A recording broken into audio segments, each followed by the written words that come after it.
तो हम लोग सेल के ऊपर बात कर रहे हैं और सेल को एक रिवीजन आप कर लीजिए। अभी तक के क्लास के बाद आपको जिन महत्वपूर्ण पॉइंट्स को याद रखने हैं कोशिका विज्ञान से संबंधित, साइटोलॉजी से संबंधित, अभी तक हमने आपको जिन महत्वपूर्ण फैक्ट्स के ऊपर चर्चा की उसको याद कैसे करेंगे आप। हमने आपसे क्या बोला? हमने बोला कि ये संसार जो है विभिन्न प्रकार के जीवों से निर्मित है और जीव जो होते हैं वो या तो अकोशिकीय होते हैं या कोशिकीय होते हैं। अकोशिकीय यानी संसार में जितने भी लिविंग ऑर्गेनिज्म हैं वो अगर कोशिकीय हैं तो एक ऐसी भी आपको लिविंग और नॉन लिविंग के बीच की जो कड़ी है जिसको आप वायरस कहते हैं कि वायरस जब किसी लिविंग ऑर्गेनिज्म के अंदर ना हो तब वो मृत अवस्था में रहती है। और 1716 ईस्वी में एडवर्ड जेनर ने ये बतलाया था कि आपको धूलकणों अन्य स्थलों पे आपको वायरस सैकड़ों वर्षों तक जीवित रह सकते हैं नॉन लिविंग एक्टिविटीज के माध्यम से। जैसे किसी लिविंग ऑर्गेनिज्म के वो संपर्क में आते हैं तो वो जीवित होते हैं। तो वायरस ही एक ऐसा जीव है संसार में जिसको आप कोशिका निर्मित नहीं मानते हैं। वो कोशिका से निर्मित नहीं होती है, लेकिन आप संसार के जितने भी अन्य प्राणियों को देखोगे वो आपको कोशिकीय होंगे, सेलुलर होंगे। तो सेल सर्वाधिक महत्वपूर्ण यूनिट होती है लाइफ की। अगर संसार में कोई जीव है तो उस जीव की जो basic functional and structural unit होगा वो क्या होगा? सेल होगा। अभी तक आप इस बात को समझ चुके हैं। तो सेल के अंदर बहुत सारी ऑर्गेनेल्स होती है क्योंकि सेल भी उसी तरीके की एक्टिविटीज को करता है जिस प्रकार से हम और आप कर पाते हैं। तो सेल के अंदर जिस प्रकार से मनुष्यों को संपूर्ण क्रियाओं को संचालित करने के लिए बहुत सारे ऑर्गन्स मदद पहुंचाते हैं, उसी प्रकार से कोशिका को भी विभिन्न कार्यों को संपादित करने के लिए बहुत सारे कोशिकांग मदद पहुंचाते हैं, यानी कोशिका के अंग। तो आप कोशिका के अंगों के बारे में जानना चाहते हैं। आप इस बात को याद रखेंगे कि 1665 ईस्वी में कॉर्क में रॉबर्ट हुक ने सबसे पहले मृत कोशिका की खोज की। 1674 ईस्वी में एंटोनी वान लीeuwenhoek ने जीवित कोशिका की खोज की और उन्हें ही आप बैक्टीरिया की खोज के लिए भी याद करते हैं। यानी एंटोनी वान लीeuwenhoek आपको न केवल जीवित कोशिका साथ साथ बैक्टीरिया। आपने रॉबर्ट ब्राउन का नाम सुना होगा। उन्होंने सेल की सर्वाधिक महत्वपूर्ण जो ऑर्गेनेल्स होती है जिसको आप न्यूक्लियस कहते हैं केंद्र की खोज 1831 ईस्वी में की। और आप ये भी देखोगे कि स्लाइडेन विल्सन जो जर्मनी के दो वैज्ञानिक थे उन लोगों ने सेल थ्योरी को प्रतिपादित किया। सेल थ्योरी के अंतर्गत उन्होंने ये बतलाने की कोशिश की कि प्रत्येक सेल जो होता है वो मृत होता है और मृत कोशिका के पूर्व वो सेल को रीजनरेट करता है, अर्थात कि आप मृत होने के पहले सेल अपने समान संतति को उत्पन्न कर देता है। यानी जिस प्रकार से मानव मृत होने के पहले अपने समान संतान को जन्म देकर जाते हैं उसी प्रकार की सेल के अंदर भी विभाजन होते रहती है और सेल का मैन्युफैक्चर होता रहता है। सेल की भी मृत्यु होती है लेकिन मृत्यु के पहले वो अपना रीजनरेशन कर चुके होते हैं। तो ये बेसिक पॉइंट है। अब आप इस बात को याद रखने की कोशिश करेंगे कि जो सेल है वो सेल दो प्रकार के होते हैं। आप सुनेंगे कि प्रोकैरियोटिक सेल होता है, दूसरी यूकैरियोटिक सेल होती है। प्रोकैरियोटिक सेल जो होती है वो आपको बेसिकली यूनिसेलुलर ऑर्गेनिज्म में पाई जाती है। जो मल्टीसेलुलर ऑर्गेनिज्म होता है, बहुकोश की जो प्राणी होते हैं उनके अंदर जो सेल पाई जाती है वो यूकैरियोटिक सेल होती है। प्रोकैरियोटिक सेल की आकार काफी छोटी होती है, केंद्रक का अभाव देखा जाता है और इसकी जो आकार की बात की जाती है तो 70s माना जाता है। आप देखोगे कि जो यूकेरियोटिक सेल होती है उसकी आकार बड़ी होती है, उसमें केंद्रक पूर्ण रूप से विकसित होता है और सेल ऑर्गेनेल्स भी सभी व्यवस्थित ढंग से देखने को मिलती है और ये एक्टिव एस होता है। आप इस बात को अभी क्लास में समझ चुके हैं, समझ रहे हैं ना? तो अब सेल ऑर्गेनेल्स को भी आपको याद रखनी होगी। आपने सुना है कि सेल के अंदर बहुत सारे ऑर्गेनेल्स देखने को मिलते हैं। आप सेल मेम्ब्रेन जानते हैं, rough endoplasmic reticulum, smooth endoplasmic reticulum, nucleus, nucleolus, mitochondria, centrioles, lysosome, Golgi body आप देखोगे तो ये कुछ महत्वपूर्ण सेल ऑर्गेनेल्स होते हैं। आप प्लांट की बात करते हैं तो आपको देखने को मिलती है जिससे आप क्लोरोप्लास्ट यानी प्लास्टिड्स जो होती है, उसी प्लास्टिड्स में आप पे ल्यूकोप्लास्ट, क्रोमोप्लास्ट और क्लोरोप्लास्ट का नाम सुनते होंगे। आवर्णी लवक, वर्णी लवक और हरित लवक, इसके ऊपर हम लोग फोकस करते हैं। अब आप याद रखिएगा, क्योंकि मेरी क्लास लेने के बाद ये उम्मीद करते हैं कि आप आने वाले किसी भी एग्जामिनेशन में पूर्ण रूप से सवालों का जवाब देने में सक्षम हो पाए।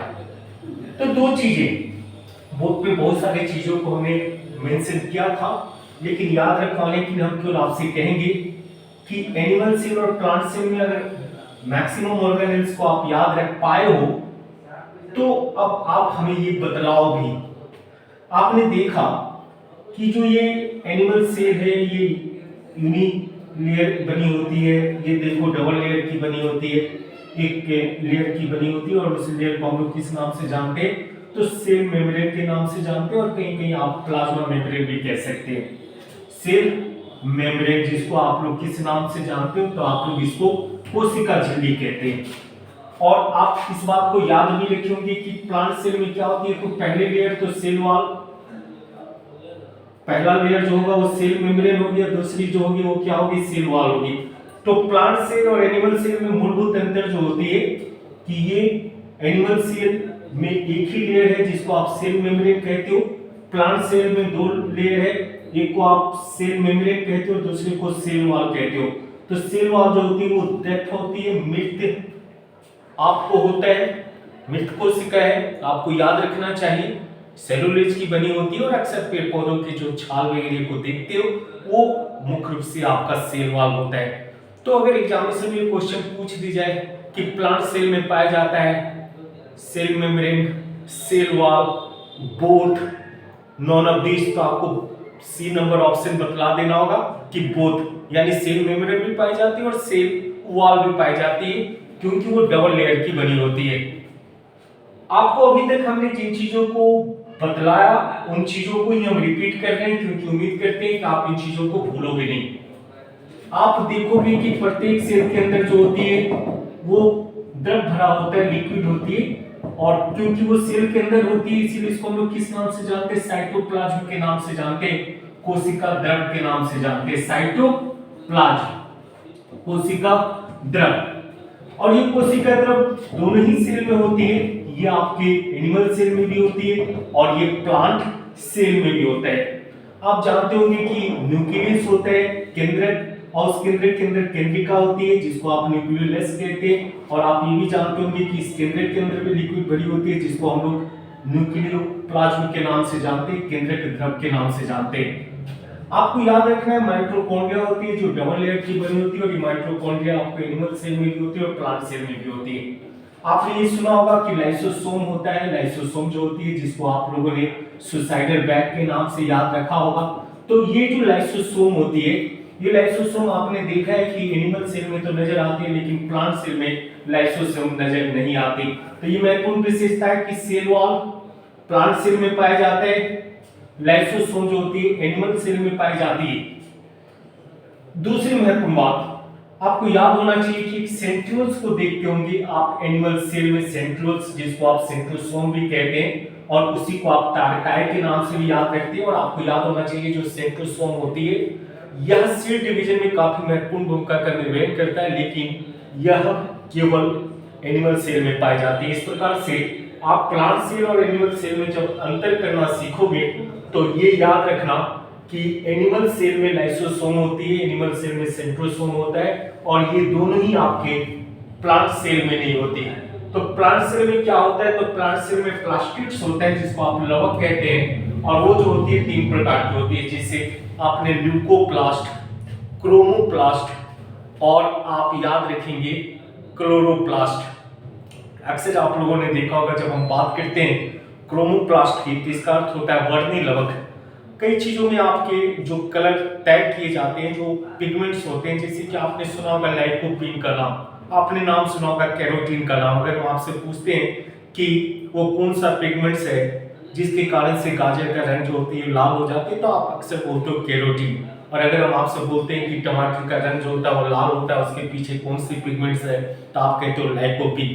तो ये सारी चीजों को याद रखना है, क्योंकि वह जो लवक की बात की जा रही है वो केवल प्लांट सेल का हिस्सा है। तो इस प्रकार से आप जितने भी प्रकार के ऑर्गेनेल्स को याद रखो। माइटोकॉन्ड्रिया ये आपका पावर हाउस ऑफ सेल होता है, क्योंकि इसी में रिस्पायरेशन होता है। आप पूर्व से इस बात को जानते होंगे कि जो न्यूक्लियस है, न्यूक्लियस से सटी हुई आपको एंडोप्लाज्मिक रेटिकुलम होता है। तो एंडोप्लाज्मिक रेटिकुलम को 2 भागों में विभाजित की जाती है। एक एंडोप्लाज्मिक रेटिकुलम जो होती है वो होती है रफ एंडोप्लाज्मिक रेटिकुलम, और दूसरी होती है स्मूथ एंडोप्लाज्मिक रेटिकुलम, यानी एंडोप्लाज्म अंतर्द्रव्यीय जालिका कहते हैं इसे। अंतर्द्रव्यीय जालिका जो होती है, जो आपका स्मूथ होगा यानी चिकना एंडोप्लाज्मिक रेटिकुलम, इसकी वर्क क्या है, तो जो चिकनी एंडोप्लाज्मिक रेटिकुलम होगी वह काम करता है, आप में से सब लोगों को याद हो जाना चाहिए, वो लिपिड का संश्लेषण करता है। यानी कि जो आपकी चिकनी एंडोप्लाज्मिक रेटिकुलम होगी, रफ एंडोप्लाज्मिक रेटिकुलम, इस पे सेंट्रोसोम नहीं होती, क्योंकि एंडोप्लाज्मिक रेटिकुलम के ऊपर ही आपका सेंट्रोसोम होता है, सेंट्रोसोम। और ये जब आपका, जिसको आप स्मूथ एंडोप्लाज्मिक रेटिकुलम कहते हैं, इस पर सेंट्रोसोम का अभाव दिखता है स्मूथ पर, और इस कारण से यह केवल लिपिड का संश्लेषण होता है आपके स्मूथ एंडोप्लाज्मिक रेटिकुलम के ऊपर। लेकिन जिस एंडोप्लाज्मिक रेटिकुलम को आप रफ एंडोप्लाज्मिक रेटिकुलम कहते हैं, उसके ऊपर राइबोसोम्स की उपस्थिति होती है, और उस राइबोसोम का मुख्य जो कार्य होता है वो होता है प्रोटीन का संश्लेषण करना। तो यहां याद रखना है कि एंडोप्लाज्मिक रेटिकुलम 2 प्रकार के होते हैं, rough endoplasmic reticulum, smooth endoplasmic reticulum. जो स्मूथ एंडोप्लाज्मिक रेटिकुलम होगी उसके ऊपर राइबोसोम उपस्थित होगा, जो आपका प्लेन या जो आपका रफ एंडोप्लाज्मिक रेटिकुलम होगा उसके ऊपर राइबोसोम उपस्थित होगी, और जो आपका प्लेन या स्मूथ एंडोप्लाज्मिक रेटिकुलम होगी उसके ऊपर राइबोसोम उपस्थित नहीं होता। तो दोनों में महत्वपूर्ण अंतर क्या होती है, तो याद रखिए कि रफ एंडोप्लाज्मिक रेटिकुलम के ऊपर उपस्थित होने वाला राइबोसोम प्रोटीन संश्लेषण का काम मुख्य रूप से करता है, इसीलिए उसे प्रोटीन संश्लेषण केंद्र या प्रोटीन फैक्ट्री के रूप में भी याद की जाती है। एंडोप्लाज्मिक रेटिकुलम के ऊपर उपस्थित राइबोसोम ही प्रोटीन संश्लेषण का काम करता है, इसीलिए हम लोग राइबोसोम को ही प्रोटीन संश्लेषण केंद्र या प्रोटीन फैक्ट्री के रूप में याद कर पाते हैं। तो आप जितने भी ऑर्गेनेल्स को हमने 2 बार 3 बार लिखवाया, समझाया, अब आप माइटोकॉन्ड्रिया क्या काम करती है, लाइसोसोम क्या काम करती है, आपको याद रखना होगा सेंट्रियोल्स क्या काम करता है, गोल्जी बॉडी क्या काम करती है, जिसको आप ये जो न्यूक्लियस होती है, न्यूक्लियस के अंदर किस प्रकार से आपने सुना होगा क्रोमेटिन होती है, क्रोमेटिन जो होती है संगठित होती है, तब वो किस चीज का निर्माण करता है, तो क्रोमोसोम का निर्माण करता है। क्रोमोसोम में किन किन चीजों का मिश्रण होता है, तो आपने सुना होगा कि हिप्टोन्स प्रोटीन होती है, डीएनए होती है, आरएनए होती है। तो ये सारी चीजों को याद रखेंगे, ये 4-5 मिनट आपको केवल रिपीट इसलिए कि आप भूलोगे नहीं, अब बेसिकली आपसे किसी भी एग्जामिनेशन में जाते हो तो आपसे पूछता है ट्रांसपोर्ट मैनेजर किसको कहते हैं। तो आपने सुना होगा, आपसे पूछी जाती है कि किसको आत्महत्या की थैली कहते हैं, किसको प्रोटीन संश्लेषण का केंद्र कहते हैं, किसे आप ब्रेन ऑफ सेल कहते हैं, तो ब्रेन ऑफ सेल की बात करते हैं, किसी आनुवंशिकता का आप केंद्र कहते हैं।